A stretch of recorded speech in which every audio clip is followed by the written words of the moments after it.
Okay, നമുക്ക് start ചെയ്യാം. ഇന്ന് നമ്മൾ എടുക്കുന്ന പുസ്തകം എന്ന് പറഞ്ഞാൽ BA-VAE 181 അഥവാ എൻവയോൺമെന്റൽ സ്റ്റഡീസ്. എൻവയോൺമെന്റൽ സ്റ്റഡീസിൽ ക്വസ്റ്റ്യൻസും കാര്യങ്ങളും എങ്ങനെ വരിക എന്ന് ഒരു ധാരണ ഉണ്ടോ?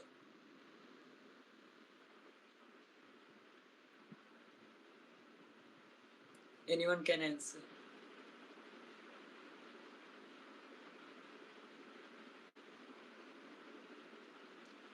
ഓക്കെ, എൻവയോൺമെന്റൽ സ്റ്റഡീസിൽ ക്വസ്റ്റ്യൻ വരുന്നത് മറ്റുള്ള സാധാ പോലെ അല്ല. സാധാരണ 3 ഡിസ്ക്രിപ്റ്റീവ് ക്വസ്റ്റ്യൻസ് ആണ് ഉണ്ടാവില്ല. പക്ഷെ ഇഗ്നോയില് എൻവയോൺമെന്റൽ സ്റ്റഡീസ് മാത്രമാണ് ഡിഫറെന്റ് നമ്മൾ ഈ സൈക്കോളജി കോഴ്സിൽ വരുന്നത്. ഇതിലെങ്ങനെയെന്ന് പറഞ്ഞാൽ MCQ ക്വസ്റ്റ്യൻസ് ആണ് എൻവയോൺമെന്റൽ സ്റ്റഡീസിന്റെ ഇതുവരെയുള്ള അഥവാ പ്രീവിയസ് 4 to 5 years ഒക്കെ നോക്കുമ്പോൾ MCQ ക്വസ്റ്റ്യൻസ് തന്നെയാണ് വന്നത്. അപ്പൊ ഇനി ഈ പ്രാവശ്യം MCQ തന്നെയാണ് നമുക്ക് പ്രതീക്ഷിക്കുന്നത്. അപ്പൊ ഇതില് ഒന്നെന്താ വെച്ചാൽ ഇതില് വാരി വലിച്ച് എഴുതാനുള്ള വിഷയമല്ല എൻവയോൺമെന്റൽ സ്റ്റഡീസ് എന്ന് പറഞ്ഞാൽ. ഒരു 1-2 ക്വസ്റ്റ്യൻസ് ഇപ്പോ നമുക്ക് ഇതില് നമ്മുടെ വ്യൂസും കാര്യങ്ങളൊക്കെ പറയാം. അല്ലാതെ ഇതിപ്പോ വാരി വലിച്ച് എഴുതേണ്ട വിഷയമല്ല, മറിച്ച് കുറെ ഡാറ്റയും കാര്യങ്ങളും ഉണ്ടാവും, അങ്ങനത്തെ കാര്യങ്ങളൊക്കെയാണ്. അതുകൊണ്ട് തന്നെ ഈ എൻവയോൺമെന്റൽ സ്റ്റഡീസിൽ വരുന്ന ക്വസ്റ്റ്യൻസും കാര്യങ്ങളൊക്കെ MCQ ടൈപ്പിലാണ് ക്വസ്റ്റ്യൻ വരിക. അപ്പൊ ഇത് ഇൻട്രൊഡക്ഷന്റെ നമ്മളിപ്പോ സ്റ്റാർട്ട് ചെയ്യുന്നത് ഫസ്റ്റ് ബ്ലോക്കാണ്. ഫസ്റ്റ് ബ്ലോക്കിലെ യൂണിറ്റ് 1 ആണ് ഇന്ന് നമ്മൾ എക്സ്പ്ലോർ ചെയ്യുന്നത്. ഇന്നിപ്പോ ഫസ്റ്റ് ക്ലാസ് ആയതുകൊണ്ട് തന്നെ കുറെ ക്ലാസ് ഒന്നും എടുക്കുന്നില്ല. ഒരു യൂണിറ്റ് കവർ ചെയ്തിട്ട് നാളെ 2-3 യൂണിറ്റ് കവർ ചെയ്യുന്ന രീതിയിലായിരിക്കും ക്ലാസ് ഉണ്ടാവും. അപ്പോൾ ഈ ഫസ്റ്റ് ബ്ലോക്കിൽ തന്നെ ആദ്യത്തെ യൂണിറ്റ് അവർ എൻവയോൺമെന്റ് എന്നുള്ള യൂണിറ്റ് ആണ് നമ്മളിപ്പോ ഡിസ്കസ് ചെയ്യുന്നത്. എൻവയോൺമെന്റ് എന്ന് പറഞ്ഞാൽ എന്താ അറിയോ?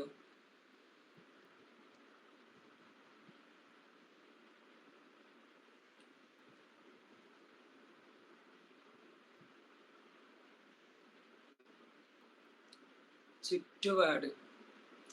That's an answer. ചുറ്റുപാട് എന്ന് പറയുമ്പോൾ എന്തൊക്കെ ഉൾപ്പെടും? ഈ മൃഗങ്ങളാണോ, അല്ലെങ്കിൽ എന്താണ് ഈ ചുറ്റുപാട് കൊണ്ട് ഉദ്ദേശം? ഹ്യൂമൻസ് ആണോ, സൊസൈറ്റി ആണോ, എന്താണ് ഈ ചുറ്റുപാട് കൊണ്ട് ഉദ്ദേശം? എല്ലാം. Yes yes yes yes. അഥവാ നമ്മുടെ ചുറ്റുമുള്ള sum total of living and non living organism, non living കോമ്പണൻസിനെയാണ് എന്ത് പറയുന്നത്? എൻവയോൺമെന്റ് എന്ന് പറയുന്നത്. ഈ നമ്മള് ഇക്കോസിസ്റ്റം എന്നുള്ളത് സാധാരണ ഈ എൻവയോൺമെന്റൽ സ്റ്റഡീസിലൊക്കെ ഫസ്റ്റ് തന്നെ പരിചയപ്പെടുന്ന ഒരു സംഭവമാണ്. അഥവാ നെക്സ്റ്റ് യൂണിറ്റും അതിന്റെ അപ്പുറത്തെ യൂണിറ്റ് ഒക്കെ ഇക്കോസിസ്റ്റം ആണ് ചർച്ച ചെയ്യുന്നത്. ഇക്കോസിസ്റ്റവും എൻവയോൺമെന്റും തമ്മിലുള്ള ഡിഫറൻസ് എന്ന് പറയുന്നത്, എൻവയോൺമെന്റ് എന്ന് പറയുന്നത് നമ്മുടെ സറൗണ്ടിങ്സിനെയാണ് ഈ എൻവയോൺമെന്റ് എന്ന് പറയുന്നത്. മറിച്ച് ഇക്കോസിസ്റ്റം എന്ന് പറയുന്ന സമയത്ത് നമ്മൾ ഈ നമ്മുടെ ചുറ്റുപാടുള്ള ലിവിങ് തിങ്സ് അല്ലെങ്കിൽ നോൺ ലിവിങ് തിങ്സുമായിട്ട് എങ്ങനെയാണ് ഇന്ററാക്ട് ചെയ്യുന്നത് എന്നതിനെ കുറിച്ച് കൂടി ഈ ഇക്കോസിസ്റ്റത്തിൽ, അതാണ് ആ സിസ്റ്റത്തിനെയാണ് ഇക്കോസിസ്റ്റം എന്ന് പറയുന്നത്. എൻവയോൺമെന്റ് എന്ന് പറഞ്ഞാൽ നമ്മുടെ ചുറ്റുവട്ടം, അഥവാ നമ്മുടെ ജീവിതത്തെ ഇൻഫ്ലുവൻസ് ചെയ്യുകയും നമ്മൾ അവരുടെ ജീവിതത്തെ ഇൻഫ്ലുവൻസ് ചെയ്യുന്നതുമായ ചുറ്റുവട്ടം. അല്ലാതെ ഉള്ള കാര്യങ്ങളൊന്നും എൻവയോൺമെന്റ് നമ്മൾ ഉൾപ്പെടുത്തൂല. ഇപ്പൊ ഒരു ഉദാഹരണം പറയുകയാണെങ്കിൽ, ഒരു ഫിഷിന്റെ എൻവയോൺമെന്റ് എന്തൊക്കെയാ ഉണ്ടാവുക? എക്സാമ്പിൾസ് പറയും, അതിൽ എന്തൊക്കെയാ ഉണ്ടാവുക? മൈക്കോൺ ചെയ്തിട്ട് പറയുകയാണെങ്കിൽ അങ്ങനെ പറയാം, അല്ലെങ്കിൽ ടൈപ്പ് ചെയ്യുകയാണെങ്കിൽ അങ്ങനെ പറയാം. കൺവീനിയന്റ് ആയ രീതിയിൽ ചെയ്താൽ.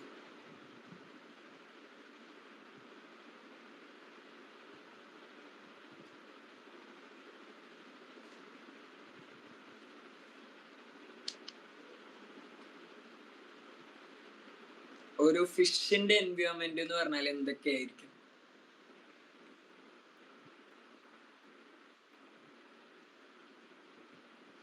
വാട്ടർ. ഓക്കെ, വാട്ടർ ഉണ്ടാവും. വേറെ?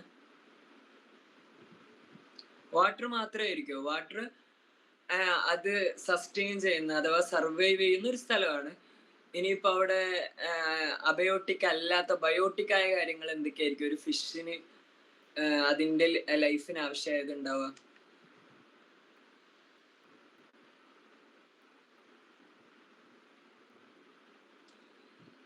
Surroundings of that fish.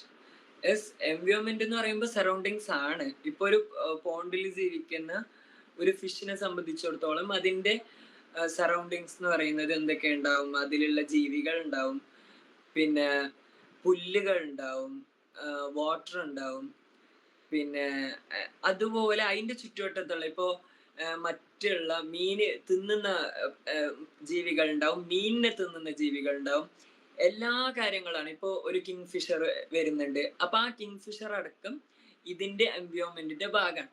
അപ്പൊ ഒരു വസ്തുവിനെ സംബന്ധിച്ചിടത്തോളം, ഒരു വ്യക്തിയെ സംബന്ധിച്ചിടത്തോളം അതിന്റെ എൻവയോൺമെന്റ് എന്ന് പറഞ്ഞാൽ അതിന്റെ ചുറ്റുവട്ടത്തുള്ള കാര്യങ്ങളാണ്. ആ കാര്യങ്ങൾ ഇവനെ ഇൻഫ്ലുവൻസ് ചെയ്യുകയോ അല്ലെങ്കിൽ ഇവൻ അതിനെ ഇൻഫ്ലുവൻസ് ചെയ്യുകയോ ചെയ്യണം.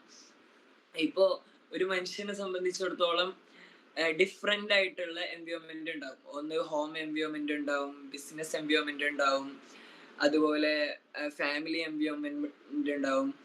അങ്ങനെ ഒരു വ്യക്തിയിൽ തന്നെ നമ്മൾ ഡിഫറെന്റ് പേഴ്സ്പെക്റ്റീവിൽ നോക്കുകയാണെങ്കിൽ ഡിഫറെന്റ് ആയിട്ടുള്ള എൻവയോൺമെന്റ് ഉണ്ടാവും. ഇപ്പോ പണ്ടുണ്ടായിരുന്ന രീതി ആയിരിക്കില്ല ഇന്നിപ്പോ എൻവയോൺമെന്റ് കൊണ്ട് നമ്മൾ ഡിഫൈൻ ചെയ്യുമ്പോൾ ഉണ്ടാവുക. കാരണം ഇന്ന് ഗ്ലോബലൈസേഷൻ ഉണ്ടായി, ഇന്ന് ലോകം മൊത്തം നമ്മളെ ഇൻഫ്ലുവൻസ് ചെയ്തുകൊണ്ടിരിക്കുകയാണ്. ഇപ്പോ പണ്ടൊക്കെ ഏതെങ്കിലും ഒരു അമേരിക്കയില് ഒരു പ്രൊഡക്റ്റ് കണ്ടുപിടിക്കുകയാണെങ്കിൽ അത് നമ്മൾ ഒരിക്കലും ഇൻഫ്ലുവൻസ് ചെയ്യൂല. പക്ഷെ ഇന്ന് അങ്ങനെയല്ല, ഇന്ന് ഡിഫറെന്റ് ആണ്. ഇന്ന് അമേരിക്കയിൽ ഒരു പ്രൊഡക്റ്റ് കണ്ടുപിടിക്കുകയാണെങ്കിൽ that influences and we influence that. നമ്മളിപ്പോ നമ്മള് ഇവിടെ വരുന്ന ഡിമാൻഡും ഇവിടെ വരുന്ന സപ്ലൈയും കാരണം ആ പ്രൊഡക്റ്റിനും ഇൻഫ്ലുവൻസ് ഉണ്ടാവും. അപ്പൊ നമ്മുടെ എൻവയോൺമെന്റ് ഡിഫൈൻ ചെയ്യുന്നത് എപ്പോഴും ഒരു വ്യക്തിയുടെ എൻവയോൺമെന്റ് എന്ന് പറഞ്ഞിട്ട് ഇന്നതായിട്ട് ഡിഫൈൻ ചെയ്യാൻ പറ്റൂല. ആ വ്യക്തി ജീവിക്കുന്ന സമയം, ആ വ്യക്തി ജീവിക്കുന്ന സ്ഥലം, എല്ലാത്തിനും അനുസരിച്ചാണ് അവന്റെ നീഡ് ഉണ്ടാവുക. ആ നീഡിനനുസരിച്ചാണ് എൻവയോൺമെന്റ് എന്നുള്ളത് നമുക്ക് ഡിഫൈൻ ചെയ്യാൻ പറ്റുക. ഇപ്പോ നേരത്തെ പറഞ്ഞ ഒരു ഫിഷിന്റെ എൻവയോൺമെന്റ്, അതിൽ പക്ഷികൾ ഉൾപ്പെടും, ട്രീസ് ഉണ്ടാവും, അതില് ഫ്ലോട്ട് ചെയ്യുന്ന പ്ലാന്റ്സ് ഉണ്ടാവും, അതില് താണു നിൽക്കുന്ന പ്ലാന്റ്സ് ഉണ്ടാവും, താഴെയുള്ള പ്ലാന്റ്സ് ഉണ്ടാവും, പിന്നെ ചെറിയ ചെറിയ ഇൻസെക്ട്സ് ഒക്കെ ഉണ്ടാവില്ല. ഇപ്പൊ വെള്ളത്തില് നമ്മൾ മീനൊക്കെ ഇട്ട് കഴിഞ്ഞാൽ വെള്ളം മൊത്തം കലങ്ങിയിട്ട് ചെറിയ ചെറിയ ജീവികളൊക്കെ ഉണ്ടാവും. അപ്പൊ അതൊക്കെ ഒരു ഫിഷിന്റെ എൻവയോൺമെന്റ് ആണ്. അതുപോലെ എൻവയോൺമെന്റ് എന്ന് പറയുന്നത് നമ്മുടെ സറൗണ്ടിങ്സിനെയാണ് എൻവയോൺമെന്റ് എന്ന് പറയുന്നത്. അപ്പോ ബയോസ്ഫിയർ എന്ന് പറഞ്ഞാൽ എന്താണ്? ബയോസ്ഫിയർ എന്ന് പറഞ്ഞാല് ഇത് ഭൂമിക്ക് ചുറ്റും ജീവൻ ഉൾപ്പെടാൻ പറ്റുന്ന ആ ഒരു ഭാഗത്തെയാണ് ഈ ബയോസ്ഫിയർ എന്ന് പറയുന്നത്. അപ്പോ ഈ ഭൂമിയിലും മാത്രമാണല്ലോ ലിവിങ് തിങ്സ് ഉള്ളത്, അതുകൊണ്ട് തന്നെ മറ്റു പ്ലാനറ്റില് ബയോസ്ഫിയർ ഉണ്ടാവില്ല. ഇപ്പോ സയന്റിഫിക്കലി പ്രൂവൺ ഒന്നും അല്ല മൂണില് ആലിയൻസ് ഉണ്ട് എന്നൊക്കെ ഉള്ളത്, അതൊക്കെ ഓരോ ക്ലൈം മാത്രമാണ്. അപ്പൊ അത്തരത്തിൽ ഭൂമിയിലാണ് ലിവിങ് തിങ്സ് ഉള്ളത്. അപ്പൊ ഭൂമിക്ക് ചുറ്റുമുള്ള ആ ഒരു തിന്നായിട്ടുള്ള ലെയറിനെയാണ് എന്ത് പറയുന്നത്? ബയോസ്ഫിയർ എന്ന് പറയുന്നത്. ഈ എൻവയോൺമെന്റൽ സ്റ്റഡീസ് എന്ന് പറയുന്ന സമയത്ത് എന്താണ് ഈ സറൗണ്ടിങ്സിനെ കുറിച്ച് പഠിക്കുന്ന പഠനത്തെയാണോ അല്ലെങ്കിൽ ഈ സറൗണ്ടിങ്സ് എങ്ങനെ ബന്ധപ്പെടുന്നു എന്നുള്ള പഠനത്തെയാണോ നമ്മൾ എൻവയോൺമെന്റൽ സ്റ്റഡീസ് കൊണ്ട് ഉദ്ദേശിക്കുന്നത്? ഏതാണ്? ഫസ്റ്റ് വൺ ആണോ സെക്കൻഡ് വൺ ആണോ? അഥവാ സറൗണ്ടിങ്സിനെ കുറിച്ച് പഠിക്കലാണോ, സറൗണ്ടിങ്സുമായിട്ട് ഡിപ്പെൻഡന്റ് ആയിട്ട് നിൽക്കുന്ന ആ ഒരു സിസ്റ്റത്തെ കുറിച്ച് പഠിക്കുന്നതാണോ എൻവയോൺമെന്റൽ സ്റ്റഡീസ്?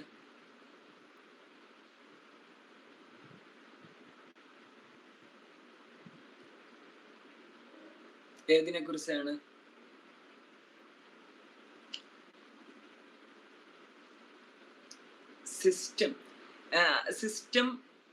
സിസ്റ്റവും സിസ്റ്റത്തിന്റെ ഒന്നിച്ചുള്ള ഈ നമ്മുടെ combination of different living things അല്ലെങ്കിൽ നോൺ ലിവിങ് തിങ്സ്, അതൊക്കെ പഠിക്കുന്ന മൊത്തത്തിലുള്ള ഒരു സ്റ്റഡിയാണ്. ഇവിടെ സ്ലൈഡിൽ കാണുന്ന പോലെ എൻവയോൺമെന്റൽ studies is multidisciplinary subject highlighting the interdependence between humans and nature. നമ്മുടെ മനുഷ്യരും നമ്മുടെ നാച്ചുറും തമ്മിലുള്ള ആ ഒരു ഇന്റർഡിപെൻഡൻസ്, നമ്മൾ എങ്ങനെ നാച്ചുറിനെ എഫക്ട് ചെയ്യുന്നു, നാച്ചുർ എങ്ങനെ നമ്മൾ എഫക്ട് ചെയ്യുന്നു, ഇൻഫ്ലുവൻസ് ചെയ്യുന്നു എന്നുള്ള കാര്യങ്ങളൊക്കെ മൊത്തത്തിൽ പഠിക്കുന്ന മൾട്ടി ഡിസിപ്ലിനറി അപ്രോച്ചാണ്. മൾട്ടി ഡിസിപ്ലിനറി അപ്രോച്ചും ഇന്റർ ഡിസിപ്ലിനറി അപ്രോച്ചും തമ്മിൽ ഡിഫറൻസ് അറിയോ? അതിന്റെ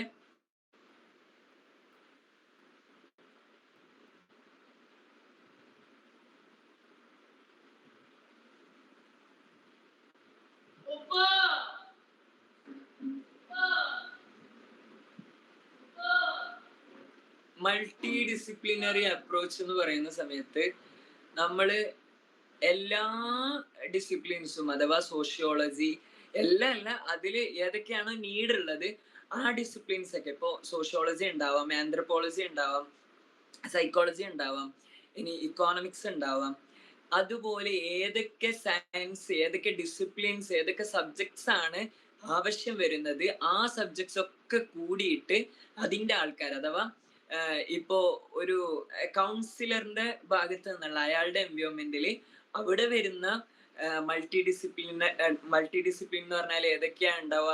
ഒന്ന് സൈക്കോളജിസ്റ്റ് ഉണ്ടാവും, പിന്നെ അവിടെ ഉള്ള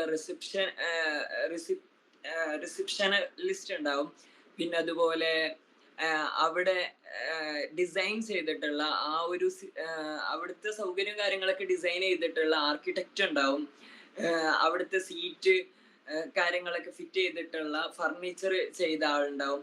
അപ്പൊ എല്ലാവരും കൂടിയിട്ടുള്ള ഈ ഒരു ഇതിനെയാണ് നമ്മൾ എന്ത് പറയുന്നത്? മൾട്ടി ഡിസിപ്ലിനറി അപ്രോച്ച് എന്ന് പറയുന്നത്. അഥവാ എല്ലാ ഡിസിപ്ലിനും ഒന്നിച്ച് ഒരു കാര്യം ചെയ്യുക എന്നുള്ളതാണ്. ഇന്റർ ഡിസിപ്ലിൻ എന്ന് പറഞ്ഞാൽ അങ്ങനെയല്ല. ഇന്റർ ഡിസിപ്ലിൻ എന്ന് പറഞ്ഞാല് ഡിഫറെന്റ് ഡിസിപ്ലിൻസ് ഉണ്ടാവും. അഥവാ സൈക്കോളജി ഇതില് കോൺട്രിബ്യൂട്ട് ചെയ്യുന്നുണ്ടാവും, സോഷ്യോളജി കോൺട്രിബ്യൂട്ട് ചെയ്യുന്നുണ്ടാവും, അല്ലെങ്കിൽ മറ്റു സബ്ജക്ട്സ് കോൺട്രിബ്യൂട്ട് ചെയ്യുന്നുണ്ടാവും. പക്ഷെ ഇവര് കോൺട്രിബ്യൂട്ട് ചെയ്യുന്നത് അവര് ഡിഫറെന്റ് ആയിട്ട് ചെയ്യുന്നതാണ്. ഇപ്പൊ നമ്മളൊരു ഫാക്ടറിയിൽ പോകുന്ന സമയത്ത് അവിടെ പ്രൊഡക്റ്റ് ഡിസൈൻ ചെയ്യുന്ന ഒരാളുണ്ടാവും, ആ പ്രൊഡക്റ്റ് സീൽ ചെയ്യുന്ന ഒരാളുണ്ടാവും, ആ പ്രൊഡക്റ്റ് അതിൽ നിന്ന് പാക്ക് ചെയ്യുന്ന ഒരാളുണ്ടാവും. അപ്പൊ ഇത് ഡിഫറെന്റ് ആക്ടിവിറ്റീസ് വേറെ വേറെ ആൾക്കാർ ചെയ്യുന്നതാണ്, അല്ലാതെ എല്ലാരും കൂടിയിട്ടൊന്ന് ചെയ്യുന്നതല്ല. എല്ലാരും കൂടിയിട്ടൊന്ന് ചെയ്യുന്നതിനാണ് മൾട്ടി ഡിസിപ്ലിനറി അപ്രോച്ച് എന്ന് പറയുന്നത്. ഡിഫറെന്റ് ആയിട്ടുള്ള ആൾക്കാർ ഡിഫറെന്റ് പ്രോസസ് ചെയ്യുന്നു, എല്ലാം കൂടി അവസാനം കോമ്പൈൻ ചെയ്യുന്നു. അങ്ങനെയുള്ള പ്രോസസ്സിനെയാണ് ഇന്റർ ഡിസിപ്ലിനറി അപ്രോച്ച് എന്ന് പറയുന്നത്. അപ്പൊ ഇവിടെ എൻവയോൺമെന്റൽ സ്റ്റഡീസ് എന്ന് പറയുന്ന സമയത്ത് ഇതെന്താണ്? മൾട്ടി ഡിസിപ്ലിനറി ആയിട്ടുള്ള സബ്ജക്റ്റ് ആണ്. എല്ലാ കാര്യങ്ങളും ഉൾക്കൊണ്ടിട്ടുള്ളതാണ്. ഡിഫറെന്റ് ആയിട്ട് വേറെ വേറെ നിൽക്കുന്നതല്ല, എല്ലാവരും കൂടിയിട്ട് ഈ വിഷയം, അഥവാ എല്ലാ കാര്യങ്ങളും കൂട്ടിയിട്ട് ഉള്ള ഒരു വിഷയമാണ് എൻവയോൺമെന്റൽ സ്റ്റഡീസ് എന്നുള്ളത്. അതിന്റെ ഡിഫറൻസ് നമ്മൾ എപ്പോഴും മനസ്സിലാക്കണം. സൈക്കോളജിയിലാണെങ്കിലും ഡിഫറൻസ് എപ്പോഴും ആവശ്യം വരുന്നതാണ്. എന്താണ് മൾട്ടി ഡിസിപ്ലിനറി അപ്രോച്ച്, എന്താണ് ഇന്റർ ഡിസിപ്ലിനറി അപ്രോച്ച് എന്നുള്ള കാര്യങ്ങളൊക്കെ ചോദ്യങ്ങളായിട്ട് വരാറുണ്ട്. ഇനി എൻവയോൺമെന്റിൽ ഉണ്ടാവുന്ന കോമ്പണൻസ് ഏതൊക്കെയാണ്? എൻവയോൺമെന്റിൽ മെയിൻലി ടു ടൈപ്സ് ആണ്, അഥവാ ബ്രോഡ്ലി 2 ടൈപ്സ് ഓഫ് കോമ്പണൻസ് ആണ് ഉണ്ടാവുക. പിന്നെ അതില് ഓരോ കാര്യങ്ങളും, ഇപ്പോ മെറ്റൽസ് ഉണ്ടാവും, അല്ലാതെ അങ്ങനെ ഡിഫറെന്റ് ആയിട്ടുള്ള, അഥവാ ചെടികൾ ഉണ്ടാവും, ജീവികൾ ഉണ്ടാവും, അത് വേറെയാണ്. ആ ഇതിനെ ബ്രോഡായിട്ട് നമ്മൾ ക്ലാസിഫൈ ചെയ്യുന്ന സമയത്ത് രണ്ടായിട്ടാണ് ക്ലാസിഫൈ ചെയ്യുക. ഒന്ന് അബയോട്ടിക്കും ഒന്ന് ബയോട്ടിക്കും. അബയോട്ടിക് എന്ന് പറഞ്ഞാല് എന്താണ്? നോൺ ലിവിങ് കോമ്പണൻസിനെയാണ് അബയോട്ടിക് എന്ന് പറയുന്നത്. നോൺ ലിവിങ് കോമ്പണൻസിനുള്ള ഉദാഹരണം ഇതിൽ തന്നെ കൊടുത്തിട്ടുണ്ട്. Light, water, temperature, gases, soil, topography. അപ്പോ ഇതില് ജീവനില്ലാത്ത കാര്യങ്ങളെയാണ് അബയോട്ടിക് എന്ന് പറയുന്നത്. ബയോട്ടിക് എന്ന് പറഞ്ഞാൽ അത് അർത്ഥം വരുന്ന പോലെ തന്നെ ലിവിങ് കോമ്പണൻസ് ആണ് ബയോട്ടിക്കിൽ പെടുന്നത്. അപ്പൊ ലിവിങ് എന്ന് പറയുമ്പോൾ ആനിമൽസും ഇൻസെക്ട്സും അങ്ങനെയുള്ളത് മാത്രമല്ല, ചെടികളും മരങ്ങളും എല്ലാ കാര്യങ്ങളും. അഥവാ ഈ ഡിഫറൻസ് വരുന്നത് ബയോട്ടിക്കിലും അബയോട്ടിക്കിലും ഇതിലും മാറ്റം വരുന്നു എന്നുള്ളതാണ്. ഇപ്പോ ചെടികൾ വളരുന്നുണ്ട്, മരങ്ങൾ വളരുന്നുണ്ട്, മീനുകൾ വളരുന്നുണ്ട്, അങ്ങനെയുള്ള കാര്യങ്ങളൊക്കെ ലിവിങ് തിങ്സ് ആണ്. അങ്ങനെ വളരാത്ത, പിന്നെ അത് ഉണങ്ങിപ്പോവുക അങ്ങനെയുള്ള കാര്യങ്ങളൊന്നും അല്ല, വളരാത്ത അങ്ങനെയുള്ള വസ്തുക്കളാണ് സാധാരണ അബയോട്ടിക് അഥവാ നോൺ ലിവിങ് കോമ്പണൻസ് ആയിട്ട് ഒരു എൻവയോൺമെന്റിൽ വരുന്നത്. Components interact continuously and influence life processes. ഈ ഡിഫറെന്റ് ആയിട്ടുള്ള, അഥവാ ഒരു മനുഷ്യന് ജീവിക്കണമെങ്കിൽ ഇവിടെ കോഴി അതുപോലെയുള്ള ജീവികൾ മാത്രം ഉണ്ടായാൽ മനുഷ്യന് ജീവിക്കാൻ പറ്റിക്കൊള്ളണമെന്നില്ല. അപ്പൊ ഇവിടെ എന്തും കൂടി വേണം. ചെടികൾക്ക് പുറമെ, ഇതിന് പുറമെ ഇവിടെ എയർ വേണം, ഓക്സിജൻ വേണം, അതുപോലെ സോയില് വേണം, ലൈറ്റ് വേണം, വാട്ടർ വേണം. നമ്മൾ സാധാരണ പറയാറുണ്ട് സണ്ണാണ് എല്ലാ എനർജിയുടെയും കാതൽ എന്ന് പറയുന്നത് സണ്ണാണ്. അപ്പൊ സണ്ണ് ഇല്ലെങ്കിൽ നമുക്ക് ഒരിക്കലും എന്ത് ചെയ്യാൻ പറ്റൂല, ഈ ആഹ് എ ഈ ലോകത്ത് നമുക്ക് ജീവിക്കാൻ പറ്റൂല. നമുക്ക് എന്നല്ല, എല്ലാത്തിന്റെയും സോൾ എനർജി അല്ലെങ്കിൽ സെന്റർ ഓഫ് എനർജീസ് എന്ന് പറയുന്നത് സണ്ണാണ്. അപ്പൊ ലൈറ്റ് കാര്യങ്ങളൊക്കെ നമുക്ക് വളരെ ഇമ്പോർട്ടന്റ് ആണ്. അപ്പോ അബയോട്ടിക്കും ബയോട്ടിക്കും ആയിട്ടുള്ള എല്ലാ കോമ്പണൻസും ഉണ്ടെങ്കിൽ മാത്രമേ, അവ ഇന്ററാക്ട് ചെയ്താൽ മാത്രമേ നമുക്കിവിടെ ജീവിക്കാൻ പറ്റുള്ളൂ. അതൊക്കെ നമ്മുടെ ലൈഫിൽ ഇൻഫ്ലുവൻസ് ചെയ്യുന്നുള്ളതാണ്. പിന്നെ ടൈപ്സ് ഓഫ് എൻവയോൺമെന്റ് പറയുന്ന സമയത്ത് സാധാരണ വെരി സിംപ്ലി നമ്മൾ എന്ത് പറയാറുണ്ട്, ഇന്റേണലും എക്സ്റ്റേണലും ആയ ടൈപ്സ് എന്ന് പറയാറുണ്ട്. ഇതില് വേണമെങ്കിൽ ഇങ്ങനെയുള്ള കാര്യങ്ങളൊക്കെ നോട്ട്സ് ആയിട്ട് ചെയ്യാം. പിന്നെ കുറച്ച് പോയിന്റ്സും കാര്യങ്ങളൊക്കെ പറയും ക്വസ്റ്റ്യനിൽ വരുന്നത്. ഇങ്ങനെയുള്ള കാര്യങ്ങളുണ്ട്. ടൈപ്സ് ഏതൊക്കെ രീതിയിൽ വരും, ഇന്റേണലും എക്സ്റ്റേണൽ ആയിട്ട് വരാം, അല്ലെങ്കിൽ natural environment, human made environment, human modified environment, ആ രീതിയിൽ വരാം. അപ്പോൾ ഡിഫറെന്റ് ആസ്പെക്ട്സിൽ ടൈപ്സ് വരാം. അപ്പൊ ഏതൊക്കെ ടൈപ്സ്, ഇപ്പോ ചിലപ്പോൾ ക്വസ്റ്റ്യൻസ് ഇങ്ങനെ ആയിരിക്കും വരാം, ഇതിൽ കൂട്ടത്തിൽ പെടാത്ത ഏതെന്ന് ചോദിച്ചിട്ട് ചിലപ്പോൾ ചോദിക്കാം.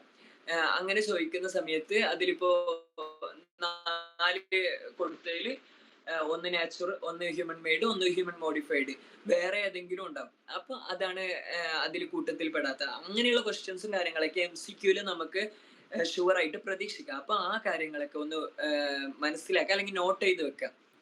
പിന്നെ മുമ്പൊരു ക്വസ്റ്റ്യനിൽ കണ്ടിരുന്നു, എന്ത് നാച്ചുറൽ എൻവയോൺമെന്റിന്റെ കൂട്ടത്തിൽ പെടാത്തത് ഏതെന്ന് ചോദിച്ചിട്ടുള്ള ഒരു ക്വസ്റ്റ്യൻ ഒക്കെ കണ്ടിരുന്നു. അപ്പൊ എന്താണ് നാച്ചുറൽ എൻവയോൺമെന്റ്, എന്താണ് ഹ്യൂമൻ മെയ്ഡ് എൻവയോൺമെന്റ്, എന്താണ് ഹ്യൂമൻ മോഡിഫൈഡ് എൻവയോൺമെന്റ് എന്ന് ആദ്യം മനസ്സിലാക്കി വെക്കുക. അതിന്റെ എക്സാമ്പിൾസ് നോട്ട് ചെയ്യേണ്ട ആവശ്യം ഉണ്ടാവില്ല മനസ്സിലാക്കി കഴിഞ്ഞാൽ. അപ്പൊ ടൈപ്സ് ഓഫ് എൻവയോൺമെന്റ് പറയുന്ന സമയത്ത് ആദ്യം നേരത്തെ പറഞ്ഞ പോലെ സിംപ്ലി ടൈപ്സ് വരുന്നത് ഇന്റേണലും എക്സ്റ്റേണലും ആണ്.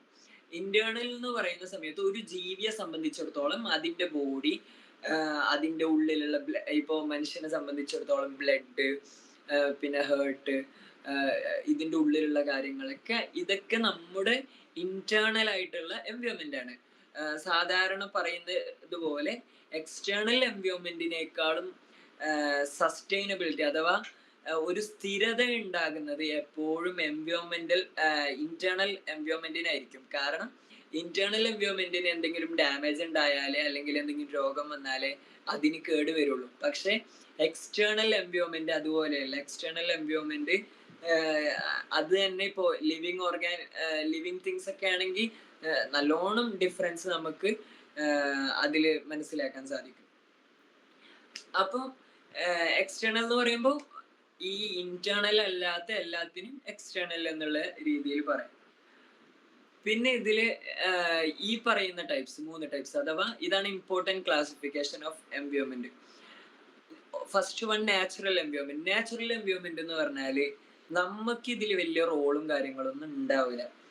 അഥവാ ഇതിനെ ബിൽഡ് ചെയ്യുന്നതിൽ നമുക്ക് വലിയ റോൾ ഉണ്ടാവില്ല. ഇപ്പൊ പ്രൊട്ടക്ട് ചെയ്യുന്നതിൽ റോൾ ഉണ്ടാവും. ഇപ്പൊ ഉദാഹരണത്തിന് ഫോറസ്റ്റും കാര്യങ്ങളൊക്കെ പ്രൊട്ടക്ട് ചെയ്യുന്നതിൽ ഹ്യൂമൻസിനൊക്കെ നല്ല റോൾസ് ഉണ്ട്. ഹ്യൂമൻസിനാണെങ്കിലും മറ്റുള്ള ലിവിങ് ക്രിയേച്ചേഴ്സിന് എല്ലാത്തിനും റോൾസ് ഉണ്ട്. അപ്പൊ ഇതിനെ ഉണ്ടാക്കുന്നതിൽ ഒരു റോളും ആർക്കും ഉണ്ടാവില്ല. ഹ്യൂമൻസിനോ മറ്റുള്ള മൃഗങ്ങൾക്കോ വലിയ റോൾ ഇല്ലാത്തതിനെയാണ് ഈ നാച്ചുറൽ എൻവയോൺമെന്റ് എന്ന് പറയുന്നത്. ഉദാഹരണത്തിന് ഫോറസ്റ്റ്, ഓഷൻസ്, ഡെസേർട്സ്, റിവേഴ്സ്, ഇതുപോലെയുള്ള പോൺസ് ഒക്കെ നമ്മൾ ഉണ്ടാക്കിയ കുളങ്ങളും കാര്യങ്ങളൊക്കെ ആണെങ്കിൽ അത് എന്തുതന്നെയാണ്, ഈ ഹ്യൂമൻ മെയ്ഡ് ആണ്. പക്ഷെ അതല്ലാത്ത ഹ്യൂമൻ മോഡിഫൈഡ് ആണ്. അതല്ലാത്തതാണെങ്കിൽ നാച്ചുറൽ എൻവയോൺമെന്റിൽ തന്നെയാണ് പെടുക. ഇനി ഹ്യൂമൻ മെയ്ഡ് എൻവയോൺമെന്റും ഹ്യൂമൻ മോഡിഫൈഡ് എൻവയോൺമെന്റും രണ്ടായിട്ടുണ്ട്. ഹ്യൂമൻ മെയ്ഡ് എൻവയോൺമെന്റ് എന്ന് പറഞ്ഞാല് കംപ്ലീറ്റ്ലി എംപ്റ്റി ആയ ഒന്നിൽ നിന്ന് എക്സിസ്റ്റൻസിലേക്ക് കൊണ്ടുവന്നതാണ്. അഥവാ ഒന്നുമില്ലാത്ത ഒന്നിൽ നിന്ന് ഇവർ ഉണ്ടാക്കിയതാണ്. ഉദാഹരണത്തിന് സിറ്റീസും കാര്യങ്ങളൊക്കെ ഒന്നും ഇല്ലാത്ത ഒരു അവസ്ഥയായിരുന്നു അവിടെ ഉണ്ടാവുക. അപ്പൊ അതില് ബിൽഡിങ്സും കാര്യങ്ങളൊക്കെ കൊണ്ടുവന്നു, പിന്നെ ഫ്ലാറ്റ്സും കാര്യങ്ങളൊക്കെ കൊണ്ടുവന്നു. അങ്ങനെ ഒരു സിറ്റി ക്രിയേറ്റ് ചെയ്യുക, അല്ലെങ്കിൽ ഇൻഡസ്ട്രി ബിൽഡ് ചെയ്യുക, അല്ലെങ്കിൽ പോകുന്ന വെള്ളത്തെ തടഞ്ഞിട്ട് ഒരു ഡാം ക്രിയേറ്റ് ചെയ്യുക. ഈ ഡാമിലുള്ള വെള്ളം തന്നെയാണ് ഈ നാച്ചുറൽ എൻവയോൺമെന്റ്, നാച്ചുറൽ റിസോഴ്സിൽ പെട്ട തന്നെയാണ്. പക്ഷെ ഈ ഡാം എന്നുള്ള ആ ഒരു സംഭവം, ആ ഒരു ബിൽഡിംഗ്, അതെന്താണ് ഹ്യൂമൻ മെയ്ഡ് എൻവയോൺമെന്റ് ആണ്. ഇനി ഹ്യൂമൻ മോഡിഫൈഡ് എൻവയോൺമെന്റ് എന്ന് പറഞ്ഞാല് ആദ്യം നാച്ചുറൽ എൻവയോൺമെന്റ് ആയിട്ട് എക്സിസ്റ്റ് ചെയ്യുന്ന ഒരു കാര്യം, ആ ചെയ്യുന്ന ഒരു കാര്യത്തെ ഹ്യൂമൻ എന്ത് ചെയ്യാം, മോഡിഫൈ ചെയ്തിട്ട് കൊണ്ടുവരാം. ഉദാഹരണത്തിന് പാർക്ക്, മരങ്ങളും കാര്യങ്ങളൊക്കെ ഉണ്ട്. അപ്പൊ അതിനെ കുറച്ചൊരു സീറ്റും കാര്യങ്ങളൊക്കെ സെറ്റ് ചെയ്തു, കാര്യങ്ങളൊക്കെ സെറ്റ് ചെയ്തിട്ട് ചുറ്റുപാടൊക്കെ ഒന്ന് വൃത്തിയാക്കി, ചെടികളൊക്കെ കട്ട് ചെയ്ത് അങ്ങനെ ഒരു പാർക്ക് ക്രിയേറ്റ് ചെയ്യുക, സാങ്ച്വറീസ് ക്രിയേറ്റ് ചെയ്യുക, നമ്മളൊരു അഥവാ മൃഗങ്ങൾക്കും കാര്യങ്ങൾക്കൊക്കെ നിൽക്കാൻ പറ്റിയ ഒരു അന്തരീക്ഷം ക്രിയേറ്റ് ചെയ്യുക, പിന്നെ പാഡി ഫീൽഡ്സ് ക്രിയേറ്റ് ചെയ്യുക. ഇപ്പോൾ നമ്മളെ കൃഷിയിടങ്ങളൊക്കെ ഉണ്ടാവല്ലോ, അതൊക്കെ ശരിക്കും നാച്ചുറൽ എൻവയോൺമെന്റിൽ ഇൻഫ്ലുവൻസ് ഉണ്ട്. അഥവാ ചെടികളും കാര്യങ്ങളൊക്കെ നമ്മളല്ലല്ലോ വളർത്തുന്നത്, പക്ഷെ അവിടെ ചെടികൾ വളർത്തുന്നതിൽ നമുക്ക് കാര്യമുണ്ട്. അതുകൊണ്ടാണ് ഹ്യൂമൻ മോഡിഫൈഡ് ആവുന്നത്. അപ്പൊ ഇതൊക്കെയാണ് ടൈപ്സ് ഓഫ് എൻവയോൺമെന്റിൽ പ്രത്യേകിച്ച് അറിയാനുള്ളത്. പിന്നെ ഈ എൻവയോൺമെന്റിന്റെ സിഗ്നിഫിക്കൻസ് എന്ന് പറഞ്ഞാൽ എന്താണ്, എന്തിനാണ് ഈ എൻവയോൺമെന്റ്? നമ്മൾ ഒരു എൻവയോൺമെന്റും ഇല്ലാതെ ഒരാൾ ഒറ്റക്ക് നിൽക്കുമ്പോൾ നമുക്ക് എന്ത് കിട്ടൂല? ഈ ബേസിക് നീഡ്സ് കിട്ടൂല. നിങ്ങൾ സൈക്കോളജിയിൽ ഇൻട്രൊഡക്ഷൻ കഴിഞ്ഞിട്ടുണ്ടെങ്കിൽ മാസ്ലോന്റെ ഹൈറാർക്കി തിയറി ഒക്കെ പഠിച്ചിട്ടുണ്ടാവും.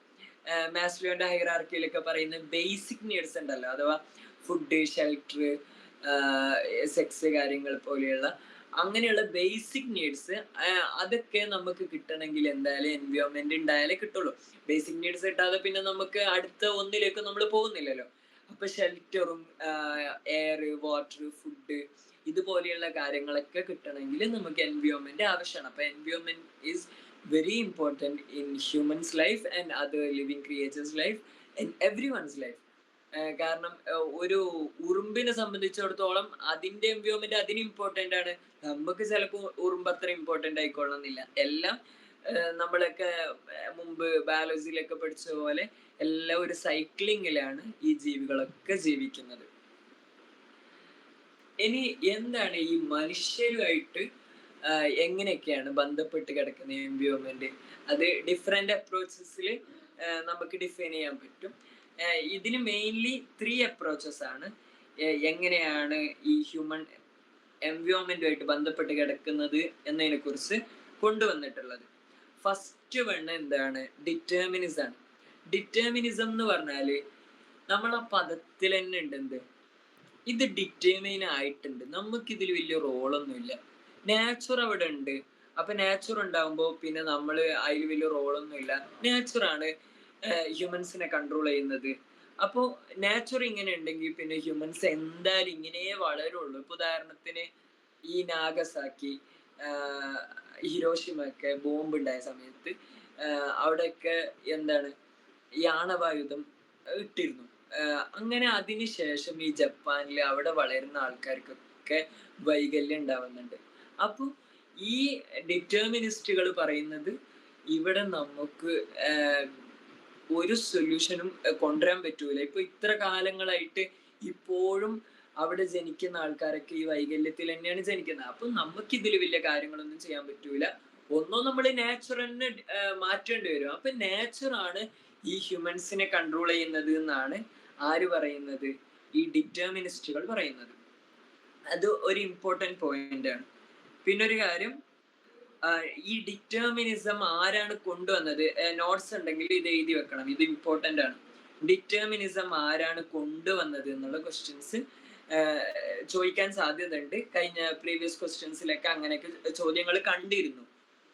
ഡിറ്റർമിനിസം എന്നുള്ളത് കൊണ്ടുവന്നത് ഒരു ജർമ്മൻ ജിയോഗ്രഫറാണ് ഡിറ്റർമിനിസം എന്നുള്ള കാര്യം കൊണ്ടുവരുന്നത്. അയാളുടെ പേര് ഫ്രൈഡ്രിക് റാറ്റ്സൽ, FRIEDRICH. ടെക്സ്റ്റ് ബുക്കിലുണ്ട്, അതൊന്ന് നോട്ട് ചെയ്ത് വെക്കുക. ടെക്സ്റ്റ് ബുക്കിൽ സ്പെല്ലിംഗ് നോക്കിയിട്ട് പിന്നെ എഴുതിയാൽ മതി. അത് ഇമ്പോർട്ടൻ്റ് ആണ്. ഫ്രൈഡ്രിക് റാറ്റ്സൽ ആണ് ഈ ഡിറ്റർമിനിസം കൊണ്ടുവരുന്നത്. അതിനുശേഷം എക്സ്പാൻഡ് ചെയ്യുന്നുണ്ട്. എൽസ്വർത്ത് ഹണ്ടിങ്ടൺ എന്നുള്ള ആള് ഇതിനെ എക്സ്പാൻഡ് ചെയ്യുന്നുണ്ട്. അപ്പൊ ഈ 2 ക്വസ്റ്റ്യൻസ് ഡിറ്റർമിനിസത്തിൽ നമുക്ക് എക്സ്പെക്ട് ചെയ്യാൻ പറ്റും. ഇതില് ഫസ്റ്റത്തെ പാഠത്തിൽ അഥവാ അവർ എൻവയോൺമെന്റ് എന്നുള്ള പാഠത്തിൽ കൂടുതൽ ക്വസ്റ്റ്യൻസും കാര്യങ്ങളൊന്നും എക്സ്പെക്ട് ചെയ്യാനില്ല. 1 or 2 ക്വസ്റ്റ്യൻസ് ആണ് ഈ പാഠത്തിൽ ഉണ്ടാവുക. അപ്പൊ ഇതിൽ മെയിൻലി വരുന്ന ഒരു ക്വസ്റ്റ്യൻ ആണ് ആരാണ് ഡിറ്റർമിനിസം കൊണ്ടുവന്നത്. ഡിറ്റർമിനിസം പിന്നീട് എക്സ്പാൻഡ് ചെയ്ത ആരാണ്? ഡിറ്റർമിനിസം കൊണ്ടുവന്നത് ഫ്രൈഡറിക് റാറ്റ്സൽ ആണ്. ഡിറ്റർമിനിസം എക്സ്പാൻഡ് ചെയ്യുന്നത് എലിസ്ബർത്ത് ഹണ്ടിങ്ടൺ ആണ്.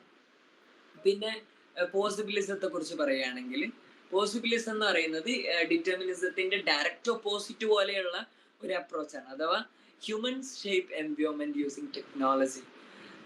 Humans different methods, different strategies ഉപയോഗിച്ചിട്ട് എന്ത് ചെയ്യുന്നു? ഈ എൻവയോൺമെന്റിനെ ഷേപ്പ് ചെയ്യുന്നു എന്നുള്ളതാണ്. നേരത്തെ പറഞ്ഞത് ഈ എൻവയോൺമെന്റ് ആണ്, അല്ലെങ്കിൽ നാച്ചർ ആണ് മുഴുവനും ഹ്യൂമൻസിനെ കൺട്രോൾ ചെയ്യുന്നത് എന്ന് പറഞ്ഞു. ഇവിടെ പറയുന്നത് ഹ്യൂമൻസ് ആണ് എൻവയോൺമെന്റിനെ മാറ്റം വരുത്തുന്നത്. ഇപ്പൊ നമ്മൾ തന്നെ അറിയുമല്ലോ, ഡീഫോറസ്റ്റേഷൻ ഉള്ള ഡിഫറെന്റ് പാർട്സ് ഓഫ് എർത്ത്. അതൊക്കെ ഇപ്പോൾ ഡീഫോറസ്റ്റേഷൻ ഉള്ള സ്ഥലങ്ങളിൽ കാറ്റുകൾ കുറയുന്നു, ഓസോൺ പാളിക്ക് വിള്ളലുണ്ടാവുന്നു. അങ്ങനെയുള്ള ഡിഫറെന്റ് ആയിട്ടുള്ള പ്രോബ്ലംസ് ക്രിയേറ്റ് ചെയ്യുന്നത് ആരെന്നെയാണ്? ഹ്യൂമൻസ് തന്നെയാണ്. അപ്പോൾ ഹ്യൂമൻസ് ആണ് എൻവയോൺമെന്റ് ഷേപ്പ് ചെയ്യുന്നത്. ഇപ്പൊ ഇൻഡസ്ട്രിയലൈസേഷൻ വരുന്നതോടുകൂടെ ഇത് എയറൊക്കെ പൊല്യൂട്ട് ആയിട്ട് ഇപ്പൊ ഡൽഹിയിലും കാര്യങ്ങളൊക്കെ നമുക്കൊക്കെ എപ്പോഴും വാർത്തയിൽ കാണുന്നതാണ്. ഡൽഹിയിൽ ശുദ്ധവായു ഇല്ല, ആൾക്കാര് കൃത്രിമ വായു കിട്ടാൻ വേണ്ടി കഷ്ടപ്പെടുന്നു. അപ്പൊ ഇതൊക്കെ നടക്കുന്നത് ഹ്യൂമൻസ് ആണ് അതിന്റെ എൻവയോൺമെന്റ് കൺട്രോൾ ചെയ്യുന്നത്, ഷേപ്പ് ചെയ്യുന്നത് എന്നതിനെ ബേസ് ചെയ്തിട്ടുള്ള. തേർഡ് അപ്രോച്ച് എന്ന് പറയുന്നത് എൻവയോൺമെന്റലിസം ആണ്.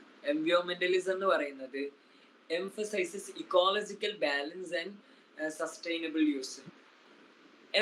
എൻവയോൺമെന്റലിസം എന്ന് പറഞ്ഞാൽ ഇപ്പോ നമ്മള് മുമ്പ് ഒരു കാര്യം ഉണ്ടായിരുന്നു. എന്താ വെച്ചാല് ഈ പോപ്പുലേഷന് നല്ലോണം കൂടിയാല് ഹ്യൂമൻസിന് ഇവിടെ ജീവിക്കാൻ പറ്റൂല എന്നൊക്കെ പറഞ്ഞിട്ട് പണ്ട് സയന്റിസ്റ്റ് ഒക്കെ പറഞ്ഞു. വലിയ ശരിക്കും അത് നമുക്ക് അത്രത്തോളം പൂർണ്ണമായിട്ടും നമുക്ക് അങ്ങനെ പറയാൻ പറ്റൂല. കാരണം ഇന്നിപ്പോ പോപ്പുലേഷൻ ഇത്ര കൂടിയിട്ടുണ്ട്. പോപ്പുലേഷൻ കൂടി എന്നുള്ളത് കൊണ്ട് ഇപ്പൊ ഇന്ത്യയിലാണ് ഏറ്റവും കൂടുതൽ ലാർജസ്റ്റ് പോപ്പുലേറ്റഡ് ആയിട്ടുള്ള കൺട്രി ഇന്ത്യയാണ്. ഇന്ത്യയിൽ ഇപ്പോ പോപ്പുലേഷൻ കൂടി എന്നുള്ള കാരണം കൊണ്ട് ഇവിടെ ആർക്കെങ്കിലും ഭക്ഷണം കിട്ടാതെ ഉണ്ടോ? ഇനിയിപ്പോ അത് കുറഞ്ഞെന്ന് വെച്ചിട്ട് അവർക്ക് കിട്ടൂല്ലല്ലോ. അപ്പൊ അങ്ങനെ അതൊക്കെ ശരിക്ക് ഈ എൻവയോൺമെന്റലിസത്തിന്റെ ഭാഗമായിട്ട് നമുക്ക് പഠിക്കേണ്ട കാര്യമാണ്. എന്ത്? ഇവിടെ ഇക്കോളജിക്കൽ ബാലൻസ് ഉണ്ടാവും. ഇത്തരം ഹ്യൂമൻസ് ഇവിടെ ഉണ്ടാവുന്ന സമയത്ത് എന്തായാലും എന്തുണ്ടാവും? ഇത്രത്തോളം ഫുഡും കാര്യങ്ങളൊക്കെ ഇവർക്ക് കിട്ടും. ഇപ്പൊ ഉദാഹരണത്തിന് ചൈനയില് ഇപ്പോ മനുഷ്യന്മാര് കൂടി, പക്ഷെ അവരെല്ലാത്തിനും ഭക്ഷണാക്കി. അപ്പോ അത്തരത്തില് അല്ലെങ്കിൽ ഇപ്പോ ഒരു സ്ഥലത്ത് പച്ചക്കറി മാത്രം കഴിക്കുന്ന വീഗൻസ് മാത്രമുള്ള ഒരു സ്ഥലമാണെന്ന് വിചാരിക്കാം. ആ സ്ഥലത്തിൽ തന്നെ ഇപ്പൊ ആൾക്കാർ കൂടിയ പൊതുവെ ഓരെന്താ ചെയ്യാ? കൃഷി നല്ലോണം കൂട്ടും. കൃഷി ചെയ്യാൻ ഒരുപാട് ആൾക്കാർ ഉണ്ടാവുകയും ചെയ്യുമല്ലോ, ആൾക്കാർ കൂടുതൽ ഉണ്ടാവുമ്പോൾ. അപ്പൊ ഈ എൻവയോൺമെന്റലിസം എന്ന് പറയുന്നത് ഇക്കോളജിക്കൽ ബാലൻസ് ഇതിലുണ്ടാവും. പിന്നെന്താണ്? സസ്റ്റൈനബിൾ യൂസ് ആണ്. ഈ സസ്റ്റൈനബിൾ ഡെവലപ്മെന്റ് എന്തെന്നുള്ള പിന്നീടുള്ള പാഠത്തിൽ പഠിക്കും. എന്നാലും നമുക്കിവിടെ ചെറുതായിട്ടൊന്ന് ചർച്ച ചെയ്യാം. എന്താണ് സസ്റ്റൈനബിലിറ്റി അല്ലെങ്കിൽ സസ്റ്റൈനബിൾ ഡെവലപ്മെന്റ് എന്ന് പറയുന്നത്? ഈ സസ്റ്റൈനബിൾ ഡെവലപ്മെന്റ് എന്ന് പറയുമ്പോൾ മലയാളത്തിൽ നമ്മൾ പറയുകയാണെങ്കിൽ സുസ്ഥിര വികസനം എന്നാണ് സസ്റ്റൈനബിൾ ഡെവലപ്മെന്റ് എന്ന് പറയാം. സസ്റ്റൈനബിൾ ഡെവലപ്മെന്റ് കൊണ്ട് നമ്മൾ ഉദ്ദേശിക്കുന്നത്, അഥവാ സുസ്ഥിര വികസനം എന്ന് പറയുമ്പോൾ ഈ UN-ന്റെ ഗോൾസും കാര്യങ്ങളൊക്കെ 17 ഗോൾസും കാര്യങ്ങളൊക്കെ പിന്നീട് പഠിക്കാനുണ്ട്. അപ്പോൾ ഈ സസ്റ്റൈനബിൾ ഡെവലപ്മെന്റ് കൊണ്ട് ഉദ്ദേശിക്കുന്നത് എന്ന് പറഞ്ഞാൽ എൻവയോൺമെന്റും പ്രോഗ്രസും കൂടിയുള്ള ബാലൻസ് ആണ്. നമ്മൾ ഈ സസ്റ്റൈനബിൾ ഡെവലപ്മെന്റിന്റെ ഡെഫിനിഷനും കാര്യങ്ങളൊക്കെ ഇതൊരു ക്വസ്റ്റ്യനിൽ വന്ന ഒരു കാര്യം കേട്ടോ. ഏത് റിപ്പോർട്ടിലാണ് ഫസ്റ്റ് ആയിട്ട് സസ്റ്റൈനബിൾ ഡെവലപ്മെന്റിന്റെ ഡെഫിനിഷൻ പറഞ്ഞത് എന്ന് ഒരു ക്വസ്റ്റ്യൻ വന്നിട്ടുണ്ട്. അതൊന്ന് നോട്ട് ചെയ്ത് വെക്കണം. അതേത് റിപ്പോർട്ട് എന്ന് വെച്ചാല്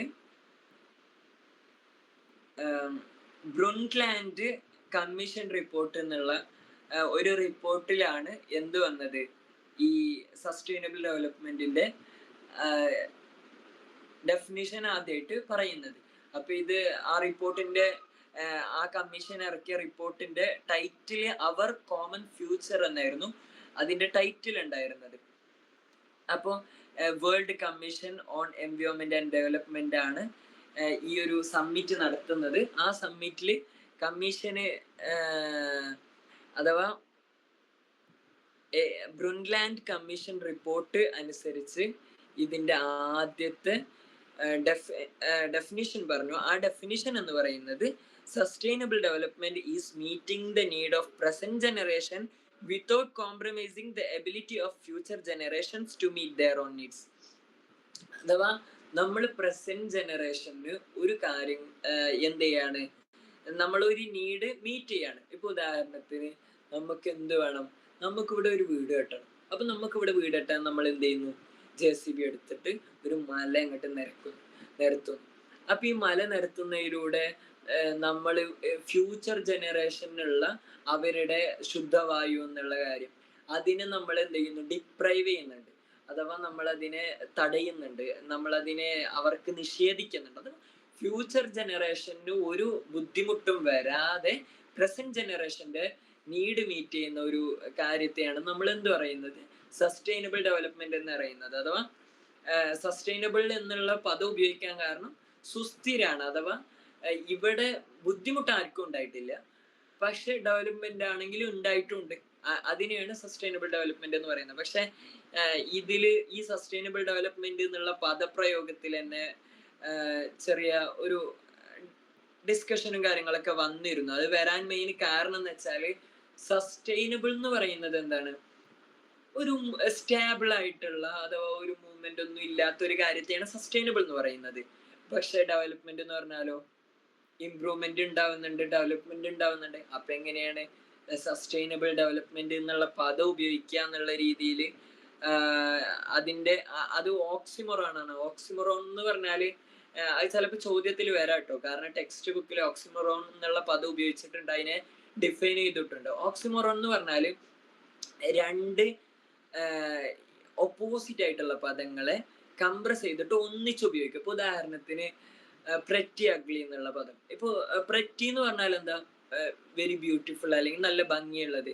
പക്ഷെ അഗ്ലി എന്ന് പറഞ്ഞാലോ ഒരു ഭംഗിയും ഇല്ലാത്തതിനെയാണ് അഗ്ലി എന്ന് പറയാം. അപ്പൊ രണ്ടിനെയും ഒന്നിച്ച് ഉപയോഗിക്കുന്ന രീതിയാണ് ഈ ഓക്സിമോറോൺ എന്ന് പറയുന്നത്. അപ്പൊ ഇയാള് പറഞ്ഞ ആള് ആരാന്ന് വെച്ചാൽ ഹെർമൻ ഡാലിയാണ്. ഹെർമൻ ഡാലി പറയുന്നത് ഈ സസ്റ്റൈനബിൾ ഡെവലപ്മെന്റ് എന്നുള്ള പദം തന്നെ എന്താണ്, ഒരു ഓക്സിമോറോൺ ആണ്. കാരണം സസ്റ്റൈനബിൾ എന്ന് പറയുമ്പോൾ സുസ്ഥിരാവണം, ഡെവലപ്മെന്റ് എന്ന് പറയുമ്പോൾ ചേഞ്ച് വരണം. അപ്പൊ രണ്ടും ഉണ്ടാവില്ലല്ലോ എന്നുള്ള രീതിയിൽ കുറെ ക്രിറ്റിസിസം ഒക്കെ വന്നു. പക്ഷെ എന്നാലും പ്രസന്റ് ഇറയില് ഇപ്പൊ എല്ലാവരും ആക്സെപ്റ്റ് ചെയ്ത് പോരുന്ന ഒരു സാധനമാണ് ഈ സസ്റ്റൈനബിൾ ഡെവലപ്മെന്റ്. UN-ന്റെ സസ്റ്റൈനബിൾ ഡെവലപ്മെന്റ് ആണ് മെയിൻലി നമ്മൾ സസ്റ്റൈനബിൾ ഡെവലപ്മെന്റ് പറയുന്ന സമയത്ത് പറയാറുള്ളത്. പിന്നെ അതില് റിയോ സമ്മിറ്റ് എന്ന് പറഞ്ഞിട്ട് ഒരു സമ്മിറ്റ് ടെക്സ്റ്റ് ബുക്കിൽ പറയുന്നുണ്ട്. റിയോ സമ്മിറ്റ് നടക്കുന്ന വർഷം ഓർത്തു വെക്കുന്നത് നല്ലതായിരിക്കും. 1992 ഈ റിയോ സമ്മിറ്റ് നടക്കുന്നത്.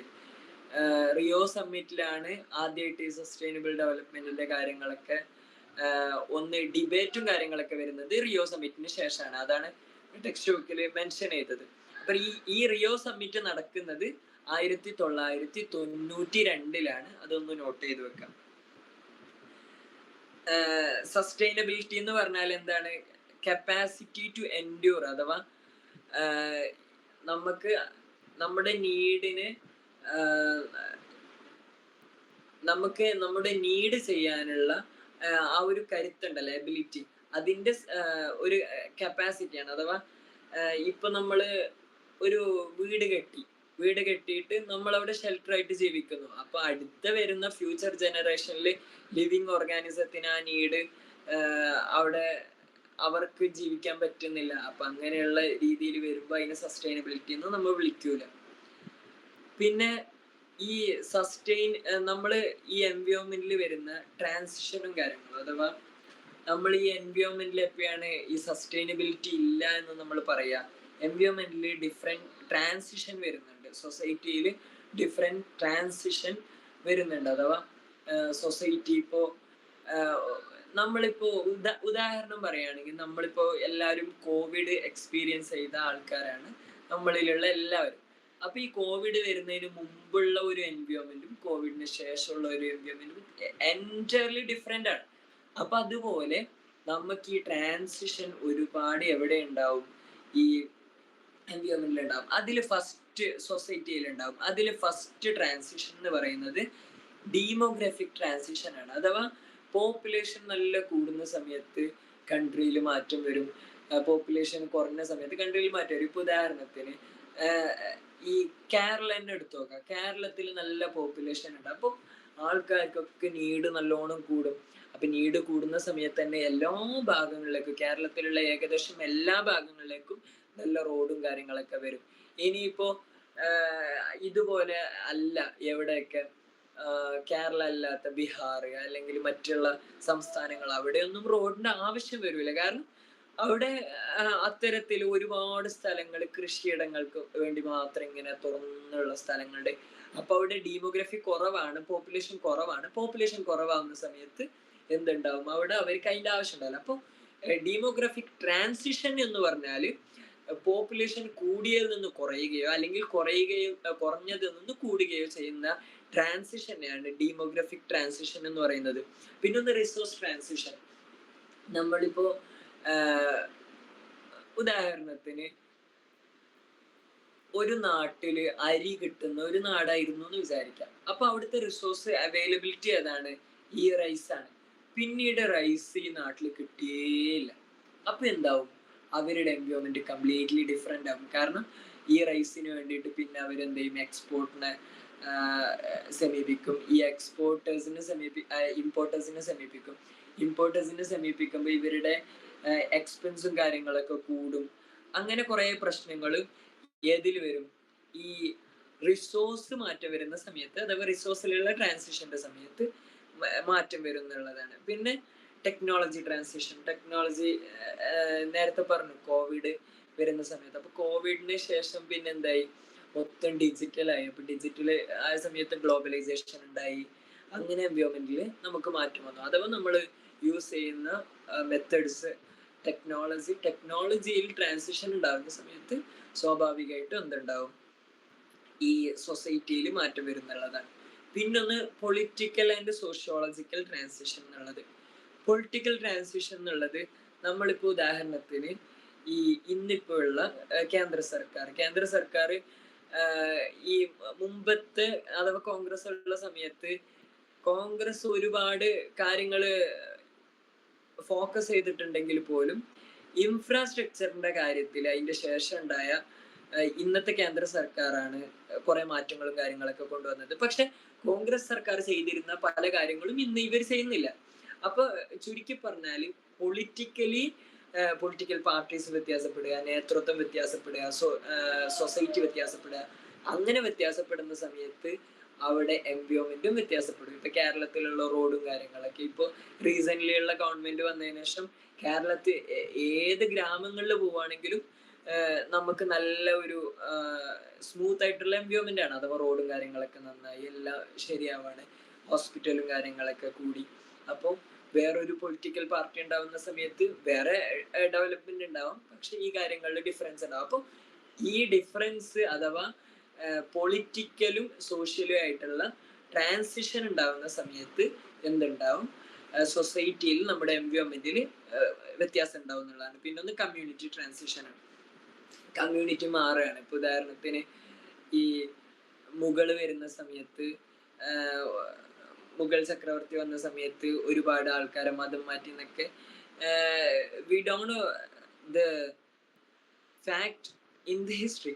ബട്ട് അങ്ങനെ കുറെ അലിഗേഷൻസും കാര്യങ്ങളും ഉണ്ട്. എന്താണ്, അന്ന് കമ്മ്യൂണിറ്റി മൊത്തത്തിൽ ഒരു മതത്തിലേക്ക് മാറി, ചില ഭാഗങ്ങളിലൊക്കെ മൊത്തത്തിൽ ഇസ്ലാമിലേക്ക് മാറി, അങ്ങനെയൊക്കെ പറയുന്ന സമയത്ത് അവിടെ കമ്മ്യൂണിറ്റി മാറുകയാണ്. അപ്പൊ കമ്മ്യൂണിറ്റി മാറുന്ന സമയത്ത് അവിടുത്തെ എൻവയോൺമെന്റും എൻറ്റയർലി മാറും എന്നുള്ളതാണ്. കാരണം ഇവരുടെ ഡിഫറെന്റ് ആയിട്ടുള്ള ബിലീഫ് ആയിരിക്കും, ഡിഫറെന്റ് ആയിട്ടുള്ള ആറ്റിറ്റ്യൂഡ്സ് ആയിരിക്കും. അപ്പൊ അവിടെ അവരുടെ എൻവയോൺമെന്റും കൂടി മാറുന്നുള്ളതാണ്. അപ്പൊ കമ്മ്യൂണിറ്റി ട്രാൻസിഷൻ എന്ന് പറഞ്ഞാൽ അതാണ്. പിന്നെ നമ്മൾ ഈ സസ്റ്റൈനബിൾ ഡെവലപ്മെന്റ് എന്ന് പറയുന്ന സമയത്ത് എന്തൊക്കെ മാറ്റങ്ങളാണ്, ചെറുതായിട്ട് ഇതിൽ പറയുന്നേ ഉള്ളൂ. നമ്മൾ അടുത്ത പാഠങ്ങളിലൊക്കെ UN-ന്റെ 17 ഗോൾസും കാര്യങ്ങളൊക്കെ നമ്മൾ പഠിക്കും. അപ്പൊ ഇവിടെ നമ്മൾ ചെറുതായിട്ട് എന്താണ് സസ്റ്റൈനബിൾ ഡെവലപ്മെന്റ് എന്ന് പറയുമ്പോൾ എന്തൊക്കെ കാര്യങ്ങളാണ് അച്ചീവ് ചെയ്യേണ്ടത്, എന്തൊക്കെയാണ് ഇമ്പോർട്ടന്റ് ആയിട്ടുള്ളതെന്ന് ചെറുതായിട്ടൊന്ന് ബ്രീഫായിട്ട് പറയാണ്. ഒന്ന് സ്ലോ ഡൗൺ പോപ്പുലേഷൻ ഗ്രോത്ത് എന്നുള്ളതാണ്. ഇപ്പോൾ ചൈനയില് അവർക്ക് പോപ്പുലേഷനിൽ പ്രശ്നമാണ്, ഇത് സഹിക്കാൻ പറ്റൂല എന്ന് തോന്നിയ സമയത്ത് അവരെന്ത് ചെയ്തു, പോപ്പുലേഷന് നിർത്തിവെച്ചു. വൺ ചൈൽഡ് എന്നുള്ള വൺ പാരൻസ് വൺ ചൈൽഡ് എന്നുള്ള ആ ഒരു രീതിയിലേക്ക് വന്നിരുന്നു. പക്ഷെ പിന്നീട് ഇവർക്ക് മനസ്സിലായി അത് യൂത്ത് കുറഞ്ഞാൽ പിന്നെ പ്രശ്നം തന്നെയാണെന്ന് മനസ്സിലായ സമയത്ത് അവരത് ചേഞ്ച് ചെയ്തു. അതല്ല അവിടെ വിഷയം. പോപ്പുലേഷൻ ഗ്രോത്ത് റിഡ്യൂസ് ചെയ്യുക എന്നുള്ളത് ഈ സസ്റ്റൈനബിൾ ഡെവലപ്മെന്റിന്റെ ആവശ്യമാണ്. അത് എത്രത്തോളം ശരിയായിക്കൊള്ളുന്നില്ല. പക്ഷെ ഈ UN പറയുന്നതനുസരിച്ച് പോപ്പുലേഷൻ റിഡക്ഷൻ എന്നുള്ളത് വെരി ഇമ്പോർട്ടൻ്റ് ആണ്. രണ്ടാമത്തത് എന്താണ്, നമ്മളിവിടെ മാറ്റം വരണമെങ്കിൽ പോവർട്ടി കുറയും. പോവർട്ടി വളരെ ഇതിൽ ഇമ്പോർട്ടൻസ് ഉള്ള കാര്യമാണ്. പോവേർട്ടി മാറുക എന്നുള്ളത് എഡ്യൂക്കേഷനിൽ മാറ്റം വരണം പോവേർട്ടി മാറണമെങ്കിൽ. അപ്പോൾ ഈ പോവേർട്ടി മാറിയാൽ തന്നെ നമ്മുടെ എൻവയോൺമെന്റ് കംപ്ലീറ്റ്ലി മാറും. പോവേർട്ടി കുറയുക, ഇനീക്വാലിറ്റി കുറയുക. ഇപ്പം ഇന്ത്യയിൽ നമ്മൾ പല സ്ഥലങ്ങളിൽ, ഇന്ത്യയിൽ എന്നല്ല ലോകത്ത് എല്ലാ ഭാഗങ്ങളിലും ഇനീക്വാലിറ്റി ഒക്കെ നമ്മൾ കാണാറുണ്ട്. അപ്പോൾ ഈ ഇനീക്വാലിറ്റി കുറയുക, പോവേർട്ടി കുറയുക, രാജ്യം മൊത്തത്തിൽ കടത്തിലായ സമയങ്ങളിലൊക്കെ രാജ്യത്തിൽ ഇപ്പോൾ കേരള സ്റ്റേറ്റ് എടുത്തു നോക്കുകയാണെങ്കിൽ കേരളത്തിന് ഒരുപാട് കടങ്ങളുണ്ട്. അപ്പം നമുക്ക് ലിമിറ്റേഷൻസ് ഉണ്ടാവും. ഇപ്പോൾ ഇവിടെ ഡെവലപ്മെന്റ് കൊണ്ടുവരുന്നതിൽ ലിമിറ്റേഷൻസ് ഉണ്ടാവും. അപ്പൊ അതുപോലെ ആ കാര്യങ്ങളൊക്കെ പരിഹരിക്കുക എന്നുള്ളത് സസ്റ്റൈനബിൾ ഡെവലപ്മെന്റ് നേടാനുള്ള വലിയൊരു ഇമ്പോർട്ടൻ്റ് ആയിട്ടുള്ള ഘടകമാണ്. Third one, make agriculture sustainable. ഇവിടെ നമ്മൾ എന്ത് ചെയ്യുക, ഇവിടെയുള്ള കൃഷിയും കാര്യങ്ങളൊക്കെ സസ്റ്റൈനബിൾ ആയിട്ട് അഥവാ സ്ഥിരമായിട്ട് കൃഷിയും കാര്യങ്ങളൊക്കെ ചില സമയങ്ങളിൽ മാത്രം കൃഷി നടക്കുന്നു, ചില സമയങ്ങളിൽ കൃഷി നടക്കുന്നില്ല. അത്തരത്തിലുള്ള രീതി ഒഴിവാക്കിയിട്ട് കൃഷിക്ക് കൂടുതൽ പ്രോത്സാഹനം നൽകുക, അതിനെ അവിടെ നിലനിർത്തുക എന്നുള്ളത് ഈ സസ്റ്റൈനബിൾ ഡെവലപ്മെന്റ് ഉണ്ടാവാനുള്ള വെരി ഇമ്പോർട്ടൻറ്റ് പോയിന്റ് ആണ്.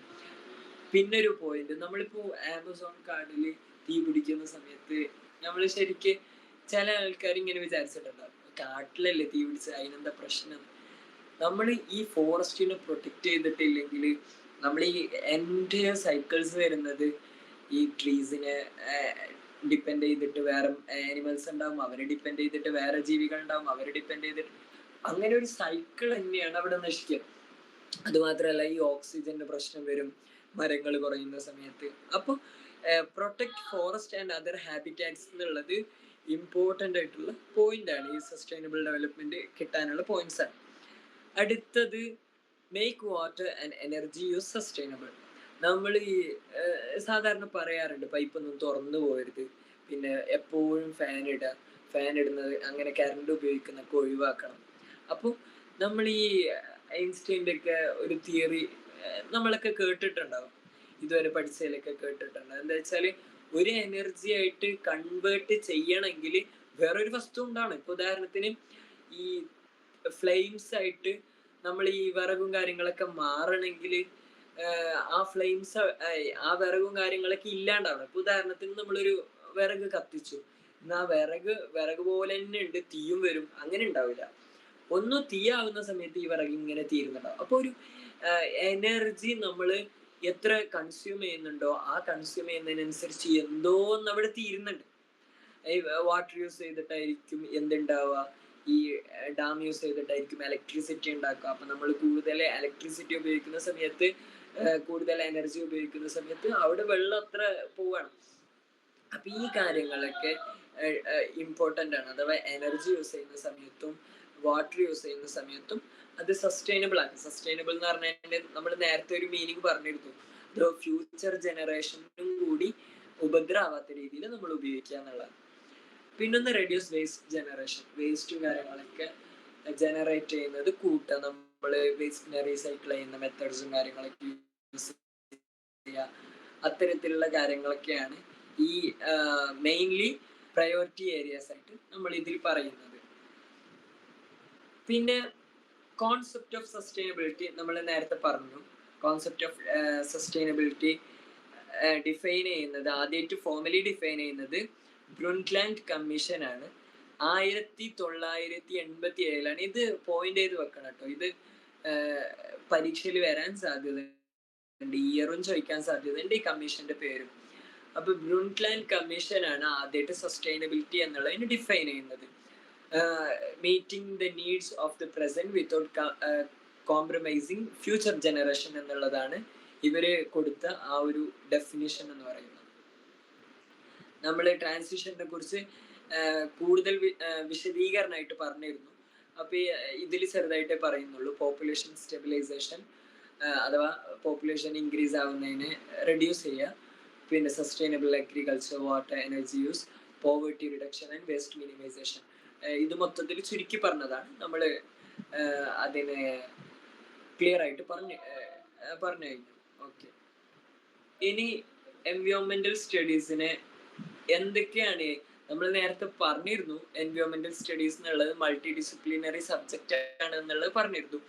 അപ്പൊ ഏതൊക്കെ കാര്യങ്ങളാണ് ഈ ഡിസിപ്ലിൻസ് ആയിട്ട് എൻവയോൺമെന്റൽ സ്റ്റഡീസിൽ വരുന്നത് എന്നതിനെ കുറിച്ച് ചെറുതായിട്ടൊന്ന് വിശദീകരിക്കാൻ. ഒന്ന് ബയോളജി എന്ന് പറയുമ്പോൾ ഈ ലിവിങ് തിങ്സിനെ കുറിച്ചുള്ള എല്ലാ ഡീറ്റെയിൽസും കാര്യങ്ങളൊക്കെ ബയോളജിയിൽ പെടും. അപ്പോൾ എൻവയോൺമെന്റൽ സ്റ്റഡീസ് പഠിക്കുന്ന സമയത്ത് biology is very important, because biotic components of environment is really important in environment. അതുകൊണ്ടാണ് നമ്മൾ ആദ്യമായിട്ട് ബയോളജി എണ്ണുന്നത്. കെമിസ്ട്രി എന്ന് പറയുന്നത് നമ്മൾ ഇതിൽ വരുന്ന ഗ്യാസസ് കാര്യങ്ങളൊക്കെ, ഈ കാര്യങ്ങളൊക്കെ മനസ്സിലാക്കാനും കാര്യങ്ങൾക്കൊക്കെ കെമിസ്ട്രി അത്യാവശ്യമാണ്. ഫിസിക്സും അതുപോലെ അത്യാവശ്യമാണ്. ഇക്കോണമിക്സ് അത്യാവശ്യമാണ്. ഇക്കോണമിക്സ് നമ്മളിപ്പോൾ സ്റ്റെബിലിറ്റി ഉണ്ടാവണമെങ്കിൽ അല്ലെങ്കിൽ ഡെവലപ്മെന്റ് ഉണ്ടാവണമെങ്കിൽ എന്തായാലും ഇക്കോണമിക്സ് ആവശ്യമാണ്. പിന്നെ സോഷ്യോളജി ആവശ്യമാണ്. അതുപോലെ സോഷ്യോളജി എന്ന് പറയുമ്പോൾ സൊസൈറ്റിയെ കുറിച്ച് പഠിക്കുന്ന ഒരു സംഭവമാണ്. ഇതിൽ നമ്മളുടെ ഇന്റർപേഴ്സണൽ ഇൻട്രാക്ഷൻസ്, ഇൻട്രാപേഴ്സണൽ ഇൻട്രാക്ഷൻസ്, അങ്ങനെ എല്ലാ കാര്യങ്ങളും ഉൾപ്പെടുന്നതാണ്. പൊളിറ്റിക്സ് അത്യാവശ്യമാണ്. അഥവാ ഈ പൊളിറ്റിക്കൽ പാർട്ടി മാത്രമല്ല, പൊളിറ്റിക്സ് എന്ന് പറയുന്നത് പൊളിറ്റിക്കൽ പാർട്ടി ലീഡ് ചെയ്യുന്ന ഒരു ആക്ടിവിറ്റീസ് മാത്രമല്ല, മറിച്ച് പൊളിറ്റിക്സ് എന്ന് പറയുമ്പോൾ രാജ്യത്തിന് നല്ലതായിട്ട് നമ്മൾ ചെയ്യുന്ന കാര്യങ്ങളൊക്കെ അതിൻ്റെ അണ്ടറിൽ വരും. അപ്പൊ ഈ 6 ഡിസിപ്ലിൻസ് ഇമ്പോർട്ടൻ്റ്ലി എൻവയോൺമെന്റൽ സ്റ്റഡീസിൽ വരും. അതല്ലാതെയും വരും. ഇപ്പോൾ മറ്റുള്ള ചെറിയ ചെറിയ ഡിസിപ്ലിൻസ് കാര്യങ്ങൾക്കും ആന്ത്രോപോളജിയോ മറ്റ് ഡിസിപ്ലിൻസ് ഒക്കെ ഇതിൽ വരാം. അപ്പൊ ഈ 6 കാര്യങ്ങൾ ഇമ്പോർട്ടൻ്റ് ആണ്. നമ്മൾ ഈ എൻവയോൺമെന്റൽ സ്റ്റഡീസ് പഠിക്കുന്നത് കൊണ്ട്, നമ്മൾ ഈ ഡിസിപ്ലിൻസ് ഒക്കെ വെച്ചിട്ട് ഈ എൻവയോൺമെന്റൽ സ്റ്റഡീസ് ക്രിയേറ്റ് ചെയ്യുന്നത് കൊണ്ട് എന്താണ് ഇപ്പോൾ ഉപകാരം ഉണ്ടാവുക? അത് ഹെൽപ്സ് അഡ്രസ് പൊല്യൂഷൻ തടയാൻ പറ്റും. പൊല്യൂഷൻ എന്ന് പറയുമ്പോൾ എല്ലാ രീതിയിലുള്ള പൊല്യൂഷൻ ഉണ്ടാവും. എയർ പൊല്യൂഷൻ, സൗണ്ട് പൊല്യൂഷൻ, മറ്റുള്ള പൊല്യൂഷൻസ് ഒക്കെ. അപ്പോൾ പൊല്യൂഷൻസ് നമുക്ക് തടയാൻ ഇതുകൊണ്ട് പറ്റും. Second one, climate change. ഇപ്പോൾ ക്ലൈമറ്റ് ചേഞ്ചിന് എതിരെ നമ്മൾ UN-ലൊക്കെ പല സമ്മിറ്റും കാര്യങ്ങളൊക്കെ നടക്കുന്നുണ്ട്. അപ്പോൾ ഈ ക്ലൈമറ്റ് ചേഞ്ചിനെ നമുക്ക് അതിനെ ചേഞ്ച് ഇല്ലാതിരിക്കാൻ വേണ്ടിയിട്ട് നമുക്ക് ഈ കാര്യങ്ങളൊക്കെ വെച്ചിട്ട് എൻവയോൺമെന്റൽ സ്റ്റഡീസ് പഠിപ്പിക്കുന്നതുകൊണ്ട് നമുക്ക് ഉപകാരപ്പെടും.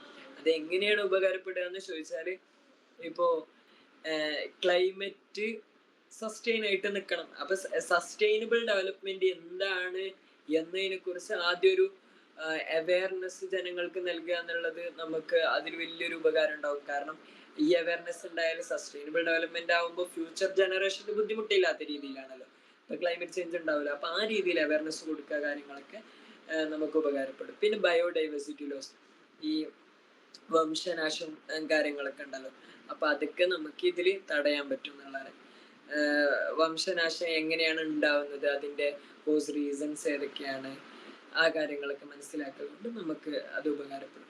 പിന്നെ അർബനൈസേഷൻ ഇമ്പാക്ട്സ്, നമ്മൾ ഈ സിറ്റീസ് ക്രിയേറ്റ് ചെയ്യുന്നതിലൂടെ അല്ലെങ്കിൽ ടൗൺഷിപ്പ് ക്രിയേറ്റ് ചെയ്യുന്നതിലൂടെ, അപ്പൊ അതിലൊക്കെ എന്തൊക്കെയാണ് പ്രശ്നങ്ങൾ, ഈ അർബനൈസേഷനിലൂടെ എന്തൊക്കെയാണ് പ്രശ്നങ്ങൾ, അതൊക്കെ മനസ്സിലാക്കിയിട്ട് അതിന്റെ സൊല്യൂഷൻസ് എന്താണ്, അല്ലെങ്കിൽ പ്രശ്നം വരാതിരിക്കാനുള്ള വഴി ഏതൊക്കെയാണ്, അതൊക്കെ മനസ്സിലാക്കിയിട്ട് നമുക്ക് ഈ എൻവയോൺമെന്റൽ സ്റ്റഡീസ് പഠിച്ചുകൊണ്ടുള്ള ഉപകാരപ്പെടും. പിന്നെ ഈ എൻവയോൺമെന്റൽ സ്റ്റഡീസ് എന്തിനെ സപ്പോർട്ട് ചെയ്യും? UN സസ്റ്റൈനബിൾ ഡെവലപ്മെന്റ് ഗോൾസിനെ സപ്പോർട്ട് ചെയ്യും. നമ്മൾ ഗോൾസ് പിന്നീടുള്ള ക്ലാസ്സുകളിൽ ഉണ്ടാവുമെന്ന് പ്രതീക്ഷിക്കുന്നു. അപ്പം ആ കാര്യങ്ങളൊക്കെ സപ്പോർട്ട് ചെയ്യും. ഓക്കെ, ഇനി ലാസ്റ്റ് പോർഷൻ എന്ന് പറയുന്നത് ഇമ്പോർട്ടൻസ് ഓഫ് എൻവയോൺമെന്റൽ സ്റ്റഡീസ് എന്നുള്ളതാണ്. നമ്മൾ നേരത്തെ പറഞ്ഞതിന്റെ കോർ തന്നെയാണ്, എന്നാലും ഒന്നുകൂടി പറയാം. എൻവയോൺമെന്റൽ സ്റ്റഡീസിന്റെ ഇമ്പോർട്ടൻസ് എന്ന് പറയുന്നത് ഗ്ലോബൽ വാർമിങ്ങിനെ അഡ്രസ് ചെയ്യും. ഓസോൺ ഡിപ്ലീഷൻ എന്ന് പറയുന്നത് ഓസോൺ പാളി നമ്മൾ കേട്ടിട്ടുണ്ടാവും ഫിസിക്സിലും കാര്യങ്ങളൊക്കെ. ഈ ഇവിടെ മരങ്ങളൊക്കെ കുറയുന്ന സമയത്ത് ഭൂമിയിൽ നല്ല ചൂടുണ്ടാവുകയും ഓസോൺ പാളിയിൽ വിള്ളൽ ഉണ്ടാവുകയൊക്കെ ചെയ്യും. അപ്പോൾ ഓസോൺ പാളിയിൽ ഡിപ്ലീഷൻ ഉണ്ടായാലുള്ള പ്രശ്നം എന്ന് പറഞ്ഞാൽ ഈ സണ്ണിന്റെ അതിന്റെ സൺറേ ഡയറക്റ്റ്ലി നമുക്ക് തട്ടുകയും സൺബേൺ ഉണ്ടാവും, അതുപോലെയുള്ള മറ്റുള്ള പ്രശ്നങ്ങൾ ഉണ്ടാവും, വരൾച്ച ഉണ്ടാവും, ആ കാര്യങ്ങളൊക്കെ ഉണ്ടാവും. അപ്പൊ അതിനെയൊക്കെ തടയാൻ നമുക്ക് എൻവയോൺമെന്റൽ സ്റ്റഡീസ് കൊണ്ട് ഉപകാരപ്പെടും. പിന്നെ ലോസ് ഓഫ് ബയോഡൈവേഴ്സിറ്റി നേരത്തെ പറഞ്ഞു, അപ്പൊ അതിനെ തടയാനും എൻവയോൺമെന്റൽ സ്റ്റഡീസ് കൊണ്ട് ഉപകാരം ഉണ്ടാവും. പിന്നെ എൻവയോൺമെന്റൽ സ്റ്റഡീസ് എന്തിനൊക്കെയാണ് ഇമ്പോർട്ടൻ്റ് അഥവാ എസെൻസ് ആയിട്ടുള്ളത് എന്തിനൊക്കെയാണെന്നുള്ളത്. ഒന്ന് റിസോഴ്സ് കൺസർവേഷൻ. എന്ന് പറയുമ്പോൾ നമ്മളിപ്പോ ഉള്ളി കൃഷി ചെയ്യുന്നു, അല്ലെങ്കിൽ എന്തെങ്കിലുമൊക്കെ കൃഷി ചെയ്തിട്ട് അതിനെ അമിതമായിട്ട് കൺസ്യൂം ചെയ്യുന്ന സമയത്ത് ബാക്കിയുള്ള ജനറേഷന് കിട്ടാതാവുക, അല്ലെങ്കിൽ ആ സൊസൈറ്റിയിലുള്ള തന്നെ എല്ലാവർക്കും കിട്ടാതാവും. അപ്പൊ റിസോഴ്സ് കൺസർവേഷൻ എന്ന് പറഞ്ഞാൽ നമ്മളത് കൺസ്യൂം ചെയ്യുന്ന സമയത്ത് ഇനിയുള്ളവർക്ക് ബാക്കി വെച്ചിട്ട് നമ്മൾ മിതത്തിൽ ഉപയോഗിക്കുക, ആ കാര്യങ്ങളൊക്കെ. അപ്പൊ അതിനൊക്കെ നമ്മൾ എൻവയോൺമെന്റൽ സ്റ്റഡീസ് ഉപകാരം ചെയ്യുന്നതാണ്. പിന്നൊന്ന് sustainable development planning. Sustainable development plan ചെയ്യാൻ വേണ്ടിയിട്ട് നമുക്ക് എൻവയോൺമെന്റൽ സ്റ്റഡീസ് ഉപകാരപ്പെടും. Raising awareness and guiding responsible actions.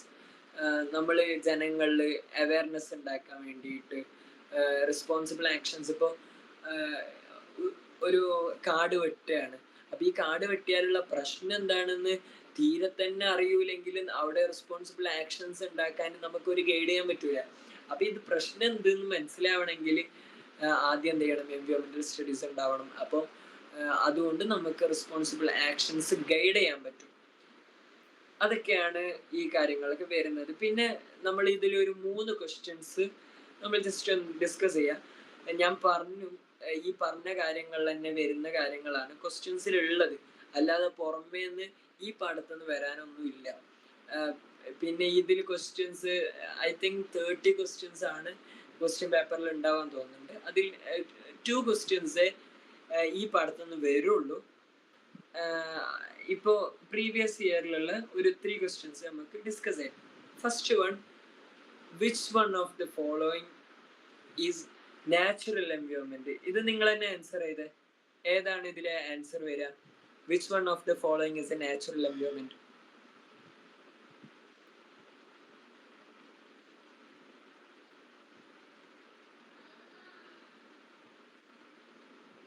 Forest. Okay, അതന്നെയല്ലേ നമ്മൾ നേരത്തെ പറഞ്ഞു, ഫോറസ്റ്റ് ആണ് ഇതിൽ വരുന്നത്. അപ്പോൾ ക്രോപ്പ് ഫീൽഡ്സും സാങ്ച്വറീസും പാർക്സ് ഒക്കെ എന്താ പ്രശ്നം? അതൊക്കെ ഹ്യൂമൻ മോഡിഫൈഡ് എൻവയോൺമെന്റ് ആണ്. നമ്മൾ നേരത്തെ പറഞ്ഞു ക്രോപ്പ് ഫീൽഡ് ഹ്യൂമൻ മോഡിഫൈഡ് ആണ്, sanctuaries human modified, sanctuaries human modified ആണ്, പാർക്സ് ഒക്കെ ഹ്യൂമൻ മോഡിഫൈഡ് ആണ്. അപ്പോൾ അതല്ലാത്ത ഇതിൽ നാച്ചുറൽ എൻവയോൺമെന്റ് ആയിട്ടുള്ള ഫോറസ്റ്റ് മാത്രമാണ്. Second question, who developed the concept of determinism? നേരത്തെ പറഞ്ഞിരുന്നു, ആരാണ് ഡിറ്റർമിനിസം പ്രൊവൈഡ് ചെയ്തത്, അങ്ങനെ കോൺസെപ്റ്റ് ഡിസ്ക്രൈബ് ചെയ്തത്? Fourth one, Friedrich Ratzel. Yes, Friedrich Ratzel ആണ്, അഥവാ ജർമ്മൻ ജിയോഗ്രാഫർ ആയിട്ടുള്ള ഫ്രൈഡറിക് റാറ്റ്സൽ ആണ് ഈ ഡിറ്റർമിനിസം എന്നുള്ള കോൺസെപ്റ്റ് ഡെവലപ്പ് ചെയ്യുന്നത്. Third question, the concept of sustainable development was formally defined in? നമ്മൾ നേരത്തെ പറഞ്ഞിരുന്നു, ഏത് റിപ്പോർട്ടിലാണ് ഈ സസ്റ്റൈനബിൾ ഡെവലപ്മെന്റ് ആദ്യമായിട്ട് ഡിഫൈൻ ചെയ്യുന്നത്? ഏത് റിപ്പോർട്ടിലാണ്?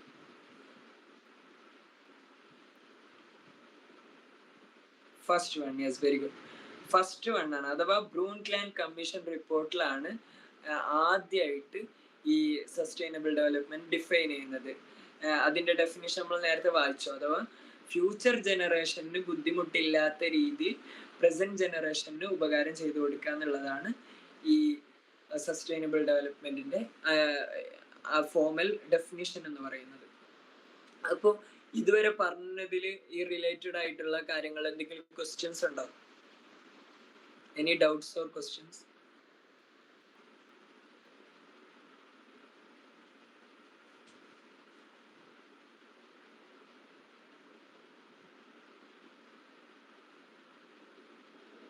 എന്തെങ്കിലും ഉണ്ടോ? ഇല്ലെങ്കിൽ നോ എന്ന് പറയാം, ഉണ്ടെങ്കിൽ യെസ് എന്ന് പറയാം.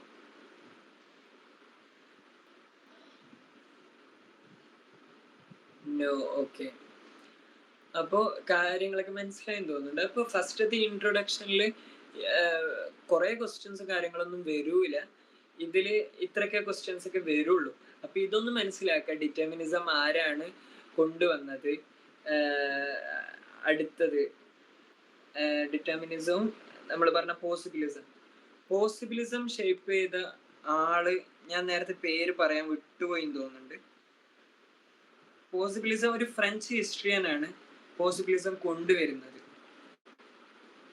അദ്ദേഹത്തിന്റെ പേര്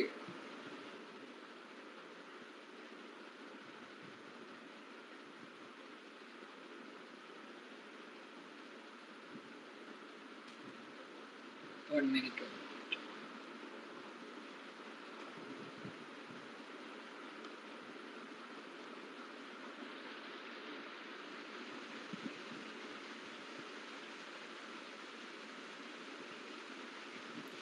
പോസിബിലിസം കൊണ്ടുവരുന്നത് ആ ക്വസ്റ്റ്യനിൽ ഓപ്ഷനിലുള്ള ഒരു ആളുണ്ട്, ലൂസിയൻ ഫെബ്രെ എന്നുള്ള ആളാണ് ഈ പോസിബിലിസം കൊണ്ടുവരുന്നത്. അതൊന്ന് മനസ്സിലാക്കി വെക്കുക. അയാളൊരു ഫ്രഞ്ച് ഹിസ്റ്ററിയനാണ്, ഈ ലൂസിയൻ ഫെബ്രെ എന്ന് പറയുന്ന ആള്. അപ്പൊ അയാളാണ് എന്ത് കൊണ്ടുവന്നത്, ഈ കോൺസെപ്റ്റ് ഓഫ് പോസിബിലിസം എന്നുള്ളത് കൊണ്ടുവരുന്നത്. എൻവയോൺമെന്റലിസം എന്നുള്ളത് അത് ഇന്ന ആളെന്ന് പറയാനില്ല, ഇക്കോളജി ബേസ് ചെയ്തിട്ടാണ് ഈ എൻവയോൺമെന്റലിസം വരുന്നത് തന്നെ. അതൊരു ഇക്കോളജിക്കൽ പെർസ്പെക്റ്റീവ് ആണ്. അപ്പോൾ ഇന്ന ആളെന്ന് നമുക്കതിൽ പറയാനില്ല, മൊത്തത്തിൽ ഒരു കോൺസെപ്റ്റ് ആണ്. പോസിബിലിസവും ഡിറ്റർമിനിസവും രണ്ടാള് പ്രൊവൈഡ് ചെയ്ത, കോൺട്രിബ്യൂട്ട് ചെയ്ത ഒരു കോൺസെപ്റ്റ് ആണ്. Okay, wind up ചെയ്യാല്ലേ?